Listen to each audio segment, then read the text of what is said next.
What? What? What? What? Mewa? Quê? Chu? O quê?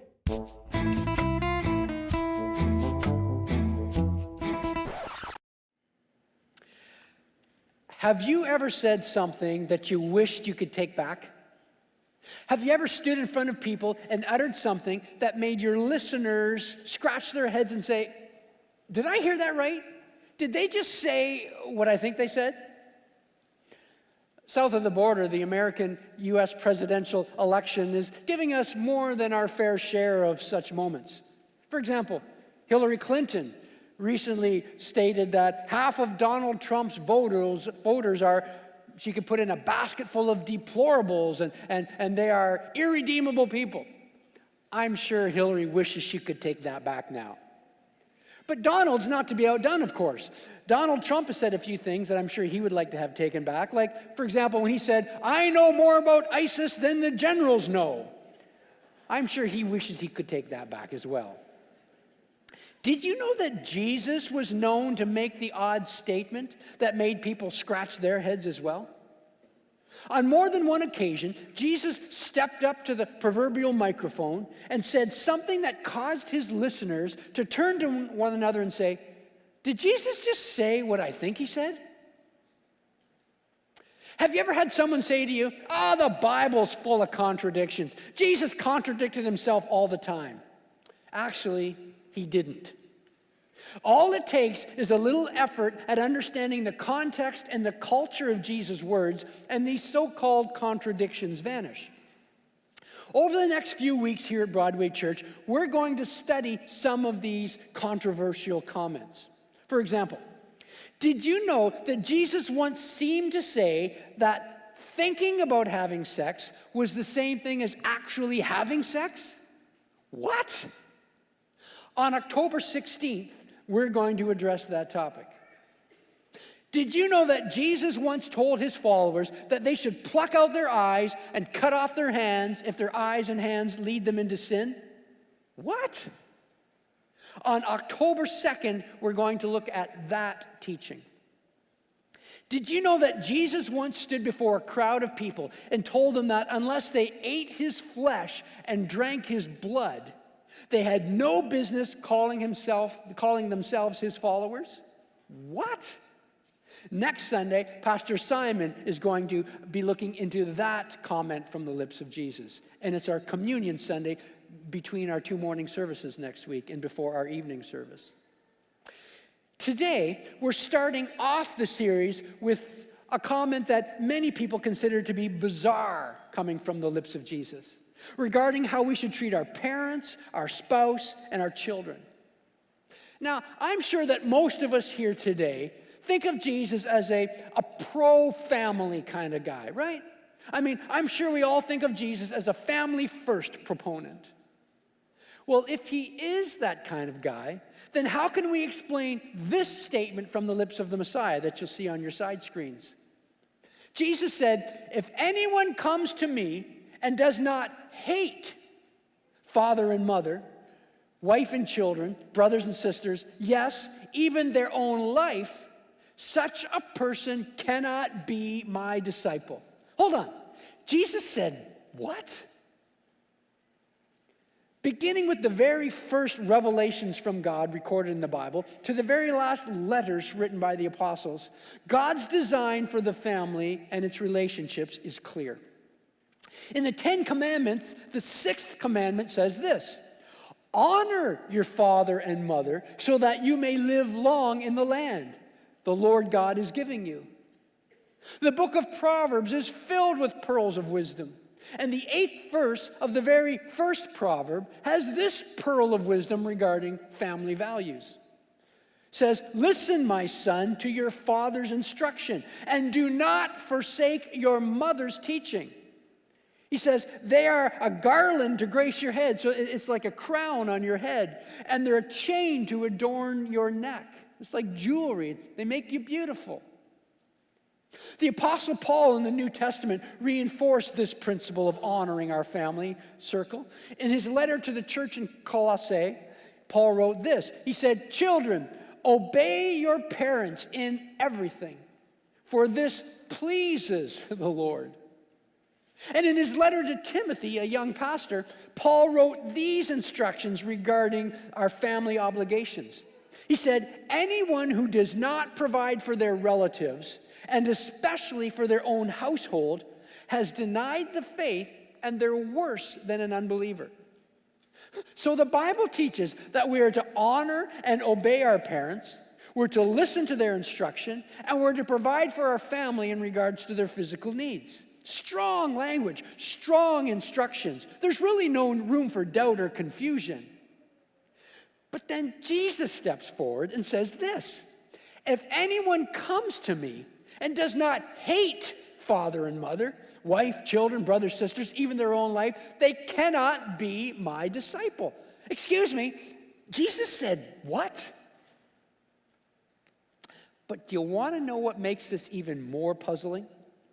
What makes this even more puzzling is when you place what Jesus just said about how to treat our loved ones up against what he said regarding how to treat absolute strangers. As Jesus tells the story, which we know as the Good Samaritan, a man is traveling on the highway from Jerusalem down to Jericho. And this man is attacked by robbers, and he's left for dead by the side of the road. Two people walk right past this man as he lay near death. But the hero of Jesus' story is the guy who stops and takes care of this absolute stranger. Okay, so according to Jesus, we're supposed to hate our families, but we're supposed to love and take care of strangers? Seriously? And just when you think that this couldn't get any more bizarre, consider what Jesus said regarding how we're supposed to treat our enemies. In Luke chapter 6, Jesus said this, love your enemies. What? Yeah, love your enemies. Do good to those who hate you. Bless those who curse you. Pray for those who mistreat you. Okay, so let me get this straight. Jesus taught that we should obey the scriptures. Yep, that's right.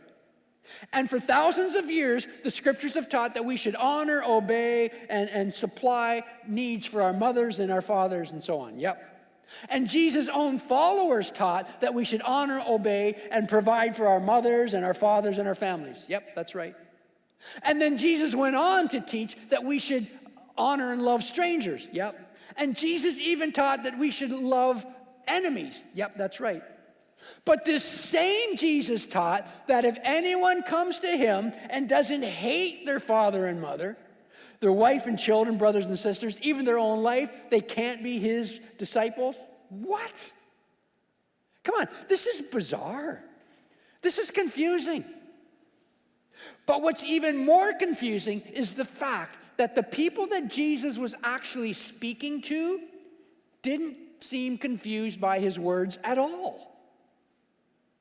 Really, the people who are scratching their heads and saying, what, are not the people who were listening to Jesus' words 2,000 years ago. No. The people who are scratching their heads and saying, what, are the people who are reading Jesus' words today. Why is that? Why are we confused today, but Jesus' listeners were not confused back then? Here's a principle, a rule of thumb. When two groups of people are hearing the same thing, one group reacts and the other group doesn't react, that's usually a good sign that you're dealing with a difference in culture. Two groups hear the same thing, one group reacts, the other doesn't, that's usually a sign that you got some cultural dynamic going on. Let me give you an example. Way back when I first began in ministry in the mid-1980s, I started as a youth pastor, and I took a team of my young people, about 15, 20 of our young people, to London, England, and we did ministry on the streets of London. And so we dressed up in these uniforms, and we did drama and music and all the stuff to gather crowds, and then I would preach on the streets and so on. It was an exciting adventure in downtown London. And I'll never forget, one day, we were in Piccadilly Circus in downtown London, and back then, this is the mid-'80s, 1986 or so, 87, and there were a lot of punk rockers around Piccadilly Circus back then. And they were dressed in their torn and ragged clothes and so on, but it was very stylish. And one of the young ladies in my group, she was a very outgoing, bubbly personality, great girl. And she wanted to build a relationship and build a bridge with these punk rockers. And so she walked up to them and said, "Hey, man, I love your pants. Where can I get pants just like yours? I want to wear pants like you." And all these punk rockers, British kids, started to laugh. They fell back on the stairs, pointing at her, laughing. And all us Canadians are standing there, "What? What's so funny?" We learned that day that the word pants refers to trousers in Canada, but the word pants refers to underwear in Britain. So they heard, "Hey, I love your underwear. Where'd you get your underwear? I want to wear underwear just like you're wearing." No wonder they laughed. We had two groups of people hearing the same thing. One group reacted, the other group didn't. It was a sure sign that we were dealing with something tied to culture. Well, the key in the British story was the different use of the word pants. As we're about to learn today, the key in the biblical story is the different uses of the word hate. When we say the word hate, when we use the word hate today, what do we mean? In our usage, the word hate means to detest, to despise, to have an intense or a passionate dislike. So when Jesus tells us that his followers have to hate their father and mother and their wife and children, brothers and sisters, we're a little confused. So if I claim to love Jesus, that means I have to despise and detest my parents and my loved ones? Really? I gotta say, that sounds an awful lot like the rantings of some bizarre cult leader. Now, that would be true if a first century Hebrew used the word hate the same way that a 21st century Canadian uses the word hate. But a quick look at history and language will reveal that Hebrews and Canadians have a few linguistic and cultural differences. For a first century Hebrew, hate didn't always mean to despise. For a first century Hebrew, hate was sometimes used as an idiom, as a figure of speech. Well, what do we mean in idiom? I didn't say idiot, I said idiom. It's a figure of speech. An idiom is a phrase or an expression that usually has a non-literal meaning. In fact, if you take an idiom literally, you'll lose the meaning completely. We've got all kinds of idioms in the English language. For example, it's raining cats and dogs. It's raining cats and dogs. Now, when we say it's raining cats and dogs, we don't literally mean cats and dogs are falling from the sky. Mind you, I wouldn't mind seeing cats falling from the sky, to be honest with you. But that's a whole nother sermon. No, when we say it's raining cats and dogs, we just mean it's raining very hard. Or another idiom, you should keep an eye out for that. When we say you should keep an eye out for that, we don't mean you should pluck out an eye and walk around like this. No, that would be literal, but that's not what the idiom means. The English idiom, you should keep an eye out for that, means you should pay close attention for that. Or another English idiom is, she's pulling my leg. Now, when we say someone is pulling our leg, we don't literally mean someone's yanking on your ankle. Pulling your leg is an English idiom for someone's trying to fool you. An idiom is a phrase or an expression that has a meaning that's usually not literal. In the Hebrew mind, the word hate was often used as an idiom. Hate was often used in a non-literal way. In the Hebrew mind, the word hate often meant to love less. In the Hebrew mind, the Hebrew idiom, hate would be used to mean to love less. Hate often meant that you love someone or something less than you love someone or something else. In comparison, you love one less than you love the other. You see this idiom being used in the Old Testament story of Jacob and Rachel and Leah. This guy named Jacob, he kind of, through a series of events that we won't get into today, he runs away from home. And he ends up meeting some distant relatives and a man named Laban, a distant uncle. And Laban has two daughters, Rachel and Leah. Rachel's the younger daughter, Leah's the older daughter. Jacob falls in love with Rachel immediately. And he says to Laban, Laban, I want to marry your daughter Rachel. And Laban says, deal, you can do that, but the dowry or the price is you've got to work for me for 7 years.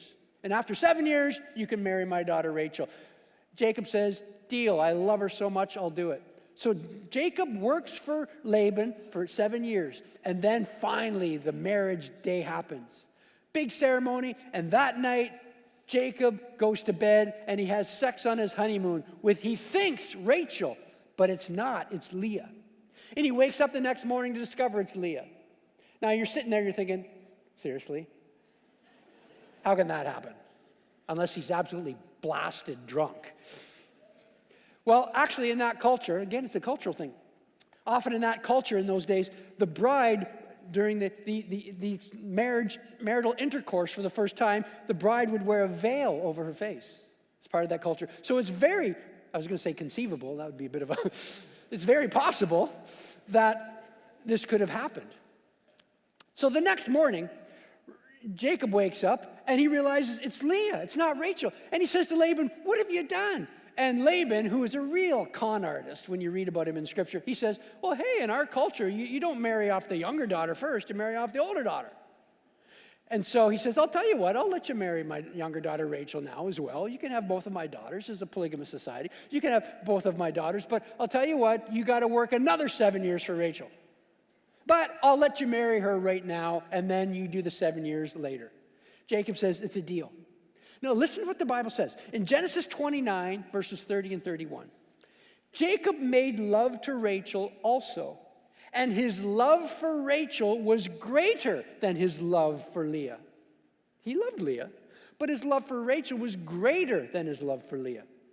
It says, when the Lord saw that Leah was not loved, remember that phrase, not loved, he enabled her, that is Leah, to conceive. Do you see that phrase, not loved, in verse 31? It's literally the word sane in Hebrew, which is the word for hate. If you have a translation that translates more literally, instead of the idiom, it translates more literally the word, it says, and God saw that Leah was hated. Now, Jacob didn't hate Leah the way we mean hate today. Jacob didn't despise or detest or have a passionate dislike for Leah. Nowhere in the Bible record do we get any hint of that. But what the Bible does say clearly is Jacob's love for Rachel was greater than his love for Leah. To use the Hebrew idiom, he loved Rachel and hated Leah. To hate often meant to love less. You see this idiom being used, this Jewish idiom, in the teaching of Jesus when he talked about our relationship with money. In Luke 16, Jesus said this, no one can serve two masters. Either you will hate the one and love the other, or you will be devoted to the one and despise the other. You cannot serve both God and money. Now, Jesus was not saying that everyone either loves money and hates God, or hates money and loves God.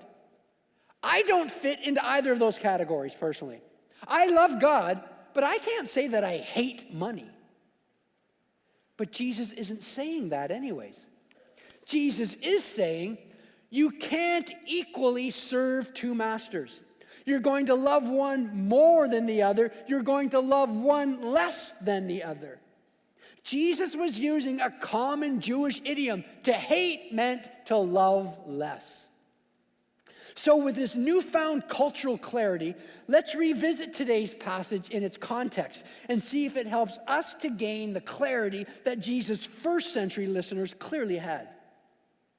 What was the setting? I mean, to whom was Jesus speaking? By the way, that is a crucial piece of information when you're trying to grasp the meaning of a biblical passage.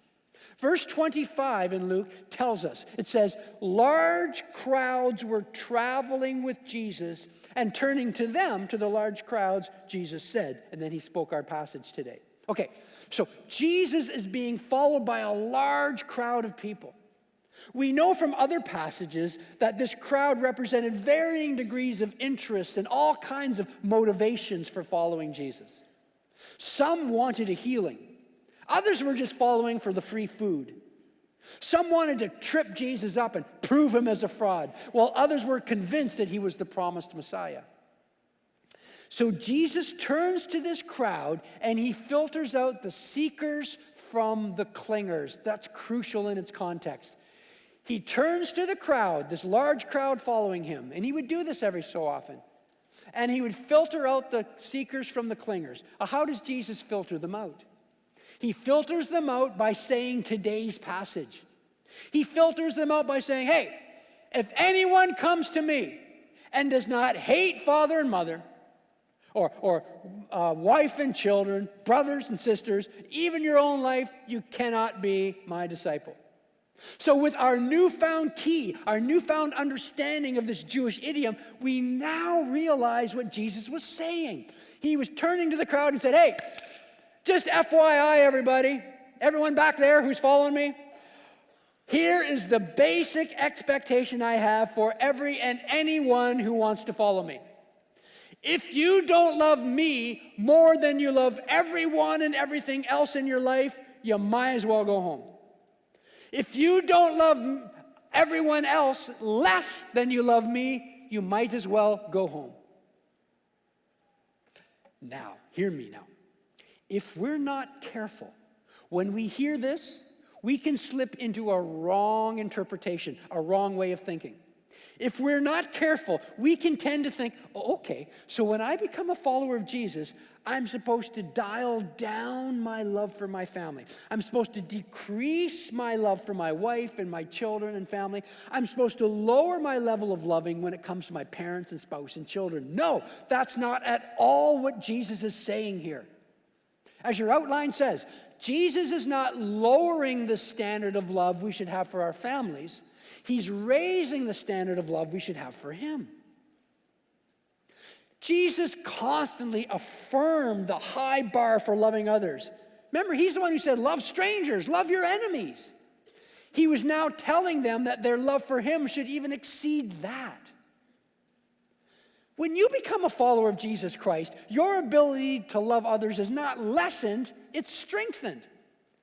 I've been following Jesus for decades now, and I've never, ever had anyone come up to me and say, you know, Darren, I used to love people a lot more before I became a Christ follower. And now that I follow Jesus, I find that I hate people more than I used to. That's the impact Jesus has had on my life.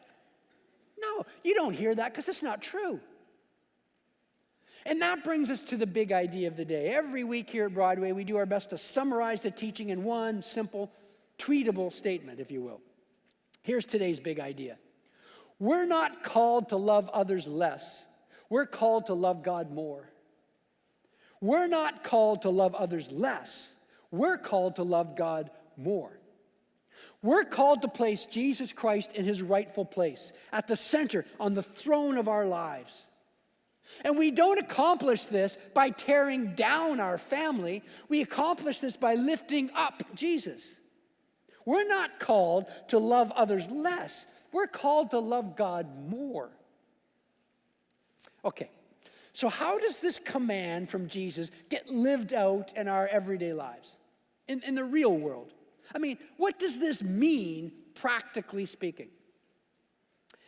As followers of Jesus, we're to love, honor, obey, provide for our parents and family. There's no change to that at all. That's a biblical command, and Jesus is not altering this command at all. Remember, when you become a follower of Jesus, your ability to love is not lessened, it's strengthened. Okay, so then when does this command become relevant? What does this command, or when does this command kick into our lives then? Hear this.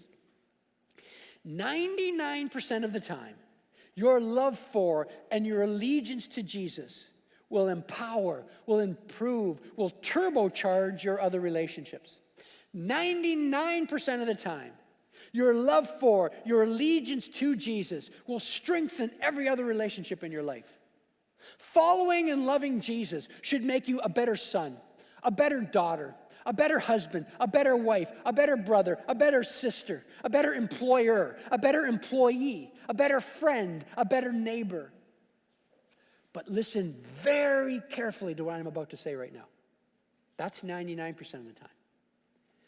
But every now and then, there may come a moment. Every now and then, there may come an instance, a scenario in your life when your love for and your allegiance to Jesus is forced into a showdown with your love for and your allegiance to your parents or your spouse or your children or your boss or your best friends. A moment when you have to choose which you will obey. A moment when you can't please both your family and your God. A moment when you can't please both your friends and your God. And in such moments, Jesus is saying your highest allegiance is to Him. It's following Jesus 101. And it's the meaning of today's passage. If anyone comes to me and does not hate, love less, their father and mother, wife and children, brothers and sisters, even their own life, you can't be my disciple. If you love anyone else more than you love me, you can't be my disciple, he's saying. We're not being called to love others less. We're being called to love him more. And this brings us to one last question tied to this provocative saying from the lips of Jesus. Why was this so important to Jesus? Why did he emphasize this? Why did Jesus make sure we all understood we need to love him more than anyone else? I'm going to say out loud what many people might be wondering deep inside, but they're afraid to ask and say out loud. Was Jesus insecure? Worse yet, was Jesus some kind of egomaniac? Why else would he insist? Why else would he command that he take priority in our lives? If anyone else said that in this room, we'd say, seriously, buddy? The resurrection of Jesus Christ proved that he was more than merely human. The resurrection of Jesus of Nazareth proved that he was actually God taking on flesh. Jesus was, in fact, the greatest conceivable being. That's the definition of God, the greatest conceivable being. If you can think of a being greater than God, then that being is God. Jesus was, in fact, the greatest conceivable being. The all-knowing, the all-powerful, the everywhere present, holy, eternal, creator of the universe, in human flesh, walking among us. Jesus was God stepping into the middle of this rebellious, corrupt, and confused creation. Jesus was God stepping into the middle of the sin storm that is humanity. A storm that rages and ravages all of creation. A storm that seeks to blind and bury everyone and everything in its path. And God himself stepped into that storm to rescue us, to lead us safely home. As a little boy, I grew up in southwestern Ontario in the snow belt. The snow belt means I lived in a place geographically where the winds and the weather would come up off of Lake Huron, and it would blow over a few miles, and then it would dump all the moisture right on where I lived in Stratford, Ontario. And we would get snow. I'm telling you, folks, we would have snow banks taller than these screens here behind me. And it was incredible. We would just get snow on top of snow and blizzards coming out of nowhere. One day, I remember being in kindergarten, and we had one of these freak storms come up. We didn't have the predicting back when I was a child. This was back before there were cars. And so we were in school, and this blizzard came in. It was the big blizzard in the 70s, and it was terrible. And we're at school, and it was so bad that one of our neighbors came to school, and over the sound system, the PA system, they listed off a bunch of names of children who lived on our street. And they said, Mr. Carter, that was his name, Mr. Carter is here, meet him down by such and such a door, and he will guide you home. And so we all gathered there, all these little kids, and he had a rope, and he held onto the rope at the beginning, and we all held onto the rope behind him, and we followed home. And I'll never forget, walking along behind Mr. Carter, behind the other kids, I couldn't see the kid in front of me. I literally couldn't see my hand in front of me. The wind was blowing hard, almost knocking me off my feet. hurting my face as I had my little, my toque, and I could just have my eyes out, and it hurt. I couldn't open my eyes. It hurt so bad. I just held onto the rope and trusted as he's guiding me. And I remember being blown and having to fight to stay and just squeezing that rope in my little mitts, my little Toronto Maple Leaf mitts. And just saying, oh, just get home. It was a terrible, terrible blizzard. Jesus Christ stepped into our storm of sin to rescue us, to lead us safely home. And he does this by saying, follow me. Stay close to me. Don't follow your instincts. Don't follow your feelings.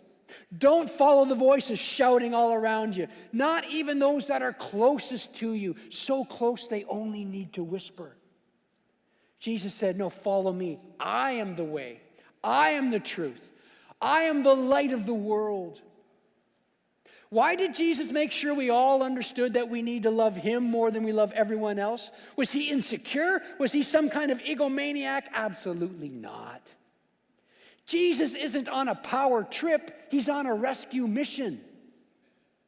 He has come to break through the blizzard of voices and choices that blind and confuse. He's calling out to us to follow him and him alone. And to place any other voice above his voice is to let go of the rope and be swallowed up by the storm.